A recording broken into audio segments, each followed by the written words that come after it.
Alright, I'm on my own webcam, so I hope that this even loads or looks decent. Your stream's sucking. But alright, as you can see, this is going to be talking about the WNBA titles, okay? Now, when I say this, let me turn Michael down. Can't be jammed.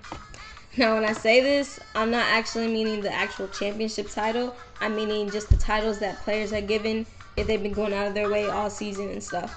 So, if you follow me on Twitter, you already know that I have very, very different views than like the typical fan. I just love hard work, period.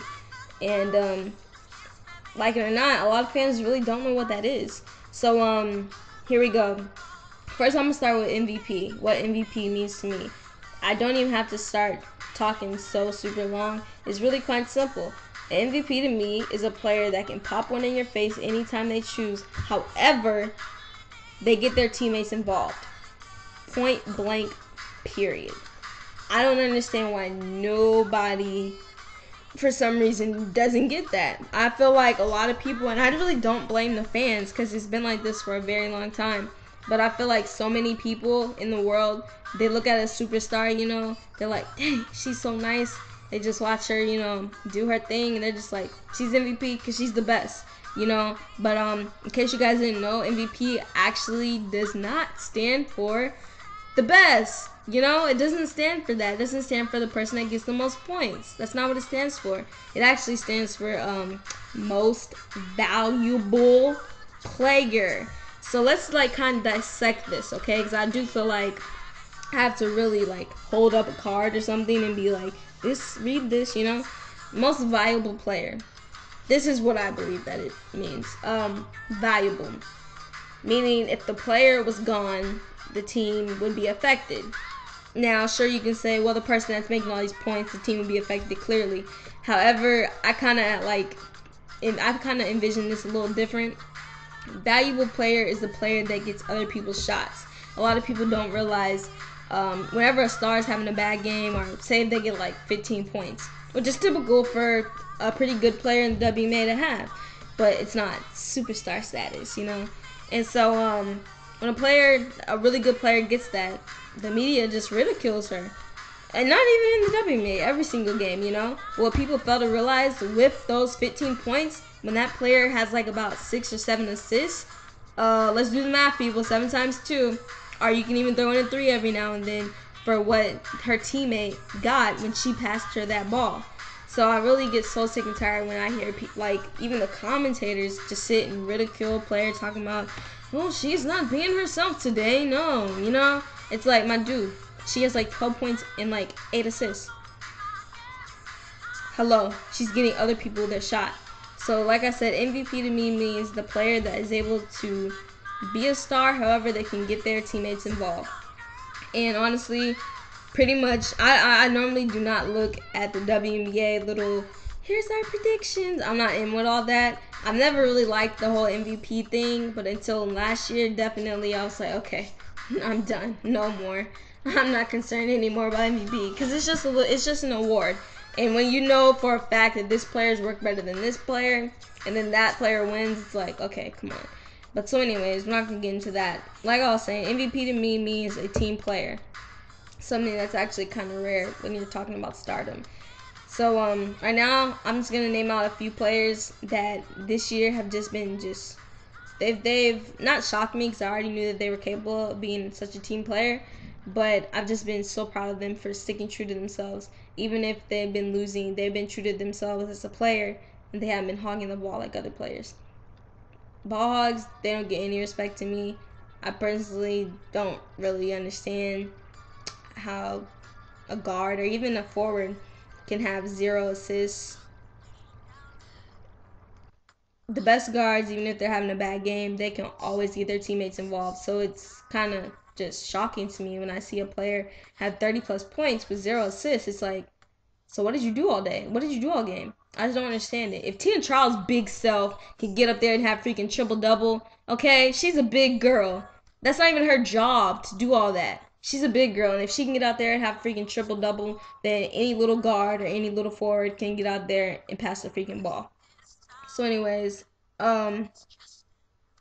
MVPs, in my opinion, this isn't really in order. I definitely have to give a shout out to Becky Hammon, Gabby Ponnexter, Simone Augustus.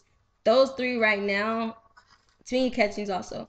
They're all on my list for MVP because I feel like everybody knows they're a star. And they have those games where they can take over. Like Becky just dropped freaking 37 points, you know? But that's not her role. She doesn't feel comfortable playing like that because a leader should not be playing like that and not have any assists. And even when Becky or Cappy or any of them have those high scoring games, they will always have +5 assists. Always. And I really love that because that's the type of player that I am. I'm taught that unless you pass the ball, you're gonna sit down, you know. And I feel like a lot of coaches really need to start doing that in the WNBA. But whatever. Even if you're winning right now, it'll always come back to you because that's just not how basketball's supposed to be played. So, anyways, if I had to narrow it down, I would definitely say that I would give it to Becky Hammon just because of the struggles and triumphs and everything that she's just had to go through, and she's been able to take so many young people under her wing, and I'm just really proud of her this season. So definitely MVP for my vote definitely goes to Becky Hammon. Dang, since I'm not on YouTube, I can't see how long I'm talking, so let's hurry this up. Most improved. I don't care if you don't like my players. I don't care if you don't like my team. Kia Vaughn is the absolute most improved player of this 2011 season. Most improved. I'm so happy that well, I've always been happy she's on the team. I love that girl.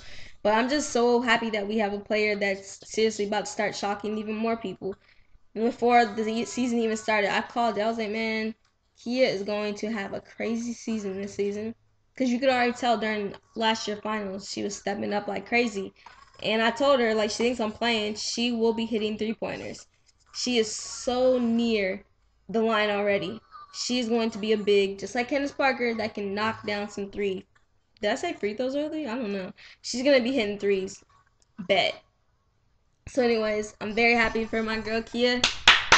Well, I am acting like she won because I'm saying she's going to win, and if I say it's gonna happen, it's gonna happen. So yeah, I got her going for most improved. Now, best defensive, of course, that's always gonna be going to Tamika Catchings. I just can't think of another player that's just so freaking physical, man. Like, if I could play any player in the world, I would never in my life want to play Catchings because she will kill you.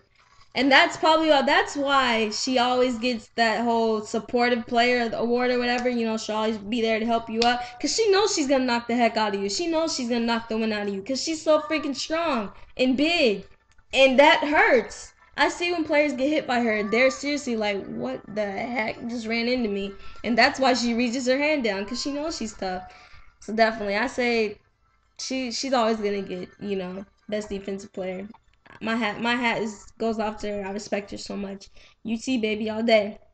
But who else? Let's see. Rookie of the year. Now, I can't even lie. I feel like I already know who's gonna win. Maya Moore is gonna win just because she's Maya Moore. And I mean that's a lot. Whenever people are getting awards, you always get it because of your name. Now pause. Don't come on my page talking about, oh, I'm hating on Maya Moore. You've been watching her for like the most 4 to 5 years. I've been watching her for like 9 years. She played in my division. I've seen my old teammates or older teammates play against her. I can even show you this right here. Let's see. One of her very first freaking magazines. She's from my city, and I love that girl to death. However, Danielle Adams has been killing people. Absolutely killing people. I mean, God. And nobody thought that she was going to be anything. And I remember as soon as she got picked last, I was like, she is going to make people regret. And what has she been doing? Three ball, nothing but threes. Even after her injury, nothing but threes. I'm so proud of her. Danielle Adams, you deserve freaking Rookie of the Year, and I pray to God that you get it. And even if you don't, it doesn't matter. Everybody knows you are the Rookie of the Year. Congratulations, boo. But let's see, what else? I got Rookie of the Year, Defensive Player, Six-Man Player Person. DeWanna Bonner always gets it however, I don't really know if it should go to this player, but here we go. DeWanna Bonner, Essence Carson. Those two in my book are neck and neck. Mainly because both of these players do not deserve to be sitting on the bench. They don't. They are not bench players. They are freaking starters. And it pisses me off when I see freaking coaches allowing other people to play who aren't even better. It really pisses me off. Both of those players deserve to be in the starting lineup. And they even prove it because when they do, they go freaking ham. DeWanna Bonner, I mean, come on. Every single Phoenix Mercury game that I've watched, like in the past, in the whole month of July, it always comes down to like one point. Who's gonna get the shot? Diane Chauncey? No. Benny Taylor? No. It's always gonna be DeWanna Bonner. I've seen her get at least like 3 steals to win the game. That is a freaking player. And I pray to God, one of these days, she's gonna be a starter. And if Phoenix isn't gonna give her that, then I pray another team will. Because it just really pisses me off when I see that.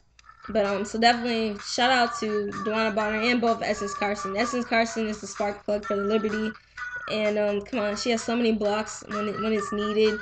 You know, so many 3-pointers. Both of those players definitely deserve to be a starter. So hats off to both of them.